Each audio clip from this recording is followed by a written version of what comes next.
Le mythe principal est qu'il existe de mauvais et de bons aspects. L'opposition et le carré sont classés dans les mauvais aspects, dissonants ou tendus, et le trigone et le sextile sont les aspects harmonieux, donc gentils. La conjonction est considérée comme un aspect neutre. Un point important, l'harmonie, les aspects harmonieux, n'est pas égale les événements positifs. La tension, la flexion n'est pas égale des mauvaises choses qui pourraient nous arriver. L'harmonie démontre les aspects comme un flux. Il change, au pluriel, la situation en douceur. Cela s'applique au transit, aux directions primaires, aux progressions secondaires, à toutes les méthodes. Il n'y a pas de changement brusque de circonstances. Il y a une tendance au licenciement. Vous en avez été averti. Et à un moment donné, le licenciement se produit sans surprise pour vous. Il n'y a pas de choses soudaines qui vous prennent par surprise, qui cassent le cours habituel des choses. Les accidents, les licenciements, les situations stressantes peuvent se produire sur des aspects harmonieux. Mais si cela arrive sur un aspect harmonieux, ça veut dire que vous avez vraiment gâché un aspect harmonieux puisqu'il se manifeste sur son pôle inférieur en provoquant des événements destructeurs. Cependant, souvenons-nous que les aspects harmonieux personnifient la fluidité de l'énergie. Avant tout, surtout et avant tout. Et au moment de l'événement, vous ne pouvez pas déterminer objectivement si l'événement que vous vivez est bon ou mauvais. Peut-être que maintenant il vous semble terrible, mais dans un an, vous comprendrez que c'était la meilleure chose qui vous soit arrivée dans votre vie jusqu'au présent. Comment savoir si la démission, ou le licenciement plutôt, est une bonne ou une mauvaise chose? Peut-être que ce départ vous amènera à monter votre propre projet ou que vous trouverez un travail encore mieux. La conjonction est un aspect très subtil. Mais bon, tout est simple ici. Moi, je le dis souvent, tout est simple. Aussitôt que la conjonction cause un négatif quelconque, la tension, le sabotage, cela signifie que maintenant la planète en transit doit être désactivée. Par exemple, Pluton en transit conjoint Vénus. Et ça dure pendant longtemps, parce que Pluton est très lent, donc il reste sur la Vénus pendant très longtemps. Dans les sphères de l'argent, je dois percer, prendre des risques, apprendre à investir, mener une politique financière risquée, mais aussitôt que cette stratégie de comportement cause des problèmes avec les partenaires et avec les finances, aussitôt que je vois que cette stratégie ne donne pas de résultat, c'est le sabotage pur, je dois désactiver Pluton temporairement. Je dois désactiver cette stratégie du Pluton supérieur temporairement. Donc, de la planète transformatrice. De Pluton dans notre exemple. Deux énergies se rencontrent. L'une vient sur l'autre.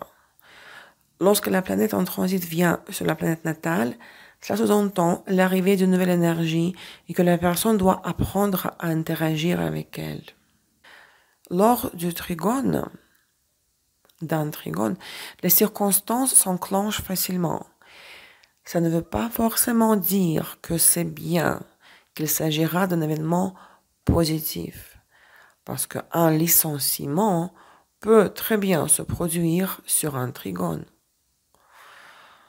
Regarde, la situation avec un licenciement surgit facilement lorsque le patron vous appelle et vous dit « Dans 6 mois, il y aura une restructuration dans l'entreprise. Préparez-vous. Vous serez certainement licencié. » Mais vous avez encore du temps. Vous avez le temps pour travailler un peu chez nous, pour trouver un nouveau travail. Il n'y aura pas d'explosion brutale des événements. Il n'y aura pas d'événements chocs qui vous prendront au dépourvu. Toutefois, la situation avec le licenciement, dans notre exemple, a commencé à se dérouler, étant au stade initial. Il a commencé à se dérouler. Le licenciement, un jour, sera inévitable, soit, mais sans que nous nous y impliquons énergétiquement. L'événement est entré dans notre réalité tout seul. Le carré 90 degrés, l'angle. En quoi consiste le manque de la planète base? Si vous ne le comblez pas, il y aura un problème. C'est un aspect martien. Le carré, qu'est-ce qui manque totalement à la planète natale base? Le carré dévoile un problème, une crise, une tension, dû au fait que nous sommes en carence d'une certaine essence.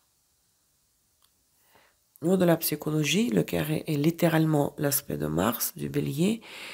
Il s'agit du processus alchimique de la calcination.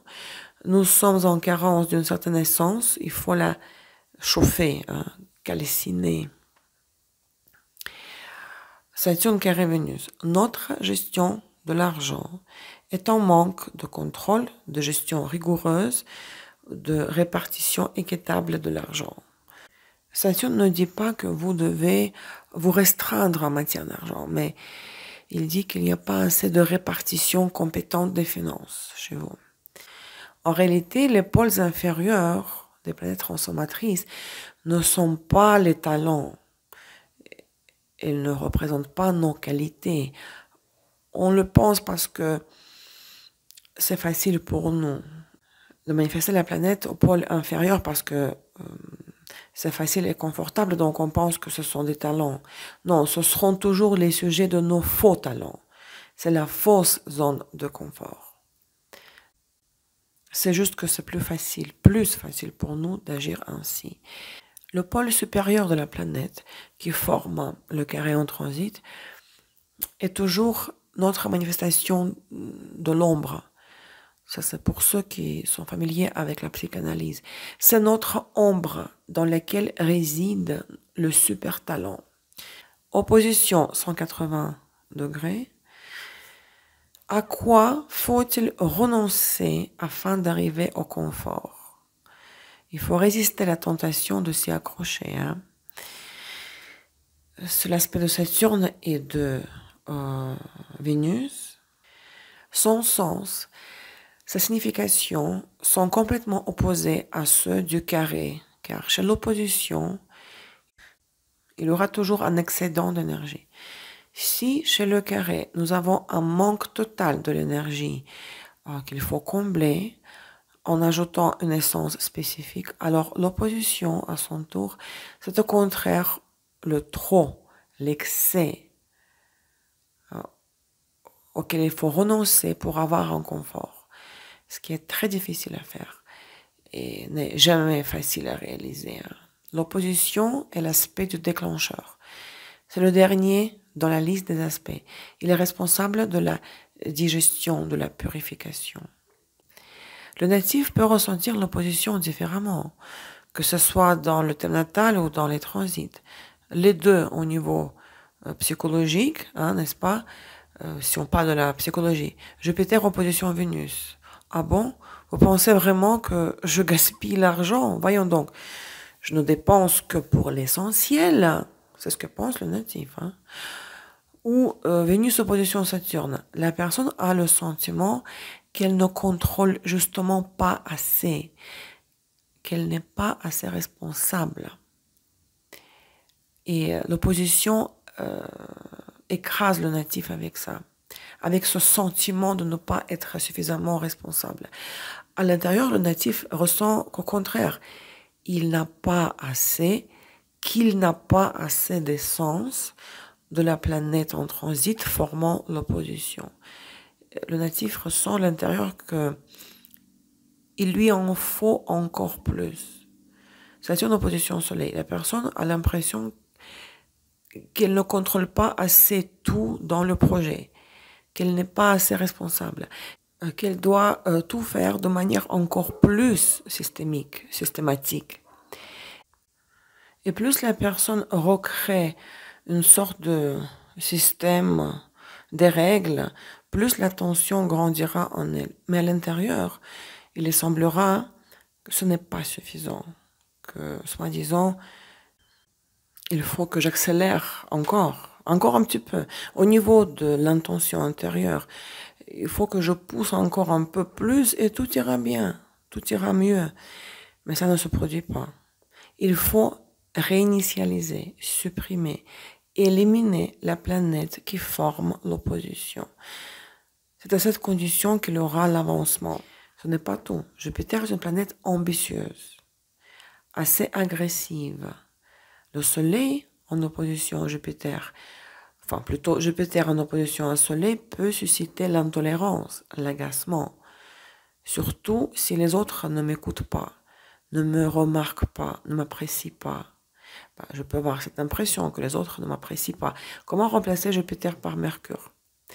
Je veux devenir astrologue pour qu'on m'apprécie. Quel astrologue exactement? Combien je veux gagner? Combien de clients je veux avoir par semaine? Il est nécessaire de traduire toutes ces choses abstraites en chiffres. Les mettre par écrit. Dans le cas contraire, Jupiter nous encombrera par ses rêves et ses attentes. L'opposition est associée aux vertus. La planète en opposition est le péché, symboliquement parlant. Quelle vertu voit le jour, émerge, surgit, lorsque nous changeons Jupiter pour Mercure? La tolérance. Jupiter donne de l'impatience et de l'irritation quand quelque chose ne va pas dans mon sens. Chez l'opposition, toujours en transit. Mais moi, j'aurais l'impression que j'ai absolument raison, que je n'ai pas pleinement prouvé d'avoir raison en plus, que je n'ai pas pleinement défendu mon Jupiter. Le natif a l'impression qu'il n'y a pas assez de la planète en transit chez l'opposition. Le carré de Jupiter au Soleil donnera le moment opposé, que la personne, selon Jupiter inférieur, va critiquer soi-même, sa personnalité. Le monde lui offrira des opportunités d'améliorer son niveau de vie, mais la personne refusera tout. Elle va se dire, mais que fais-je? Je n'oserai jamais changer de vie, je ne le mérite pas. Il y en a d'autres, plus intelligents et meilleurs que moi. Eux, ils méritent ça. Moi, non. Neptune sextile Mars, quelques autres exemples. Neptune sextile Mars. Mars est associé au travail, à l'activité physique. Je ne dois rien dire du tout et à personne au sujet d'une seule affaire.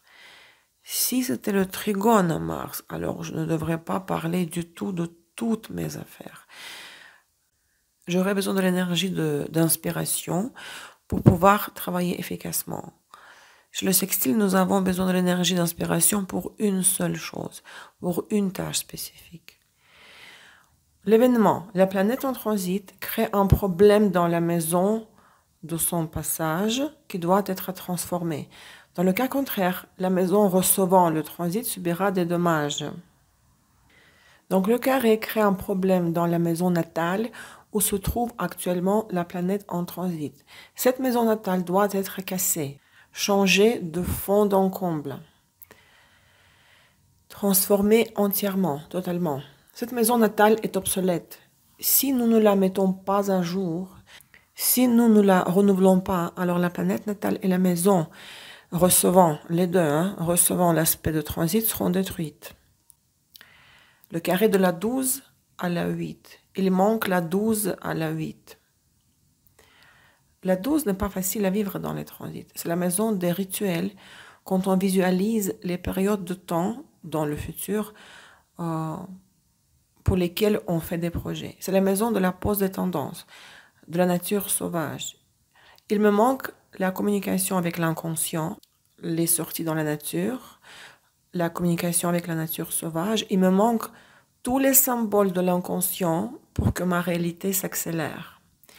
Si le transit est long dans le temps, je dois demander de l'aide de quelqu'un ou faire les choses avec les mains des autres.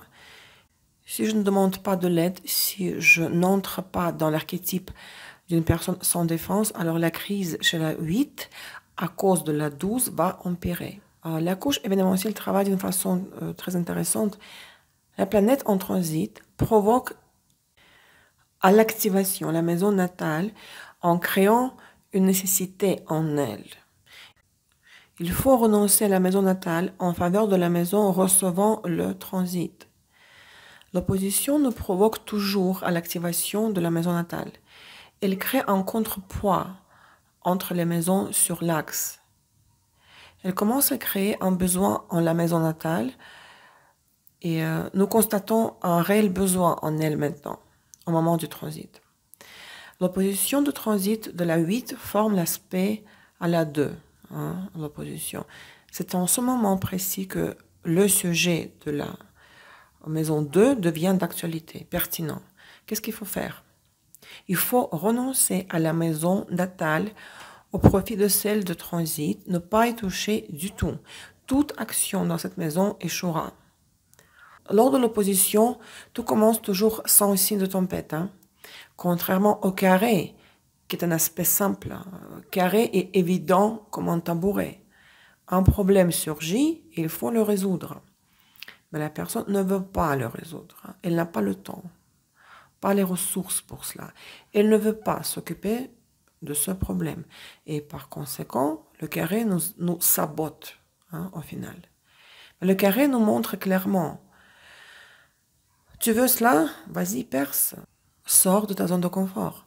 L'opposition, au contraire, nous pousse à agir, nous provoque à l'action, nous fait avaler de fausses options, de fausses opportunités, parfois en abondance. Il n'y a eu personne dans ma vie pendant des années, et puis d'un coup, j'ai une liste de candidats aux partenaires, où je vis tout d'un coup des situations de conflit. J'accepte des compromis, des concessions, et tout cela n'est qu'un piège. Lors du trigone et du sextile, les situations se produisent facilement et déclenchent les événements tout naturellement. On peut en profiter, saisir ces opportunités. Elles se présentent souvent à nous d'elles-mêmes. Il faut rien faire en fait. Bon, elles n'entrent pas par la fenêtre, on ne va pas jusque-là. Mais tout de même, si vous avez le trigone ou le sextile de la 9, alors vous avez l'opportunité de suivre par exemple un nouveau cours unique sur le marché. Le formateur vient dans votre ville, l'occasion s'est présentée. Vous avez d'un coup accès à une nouvelle source d'information. Une amie vous propose d'assister à une formation unique dans son genre, et une promotion pour cette formation, donc vous saisissez cette opportunité. L'opportunité, l'événement arrive de l'extérieur, par les mains des autres. Prenez les situations avec le licenciement, événement, soit disons négatif, à la première vue. Le trigone au maître de la 10, d'une planète affligée. Un ami ou un collègue vous a dit que les licenciements dans la boîte se pointent à l'horizon. Puis cette information a été confirmée plus tard.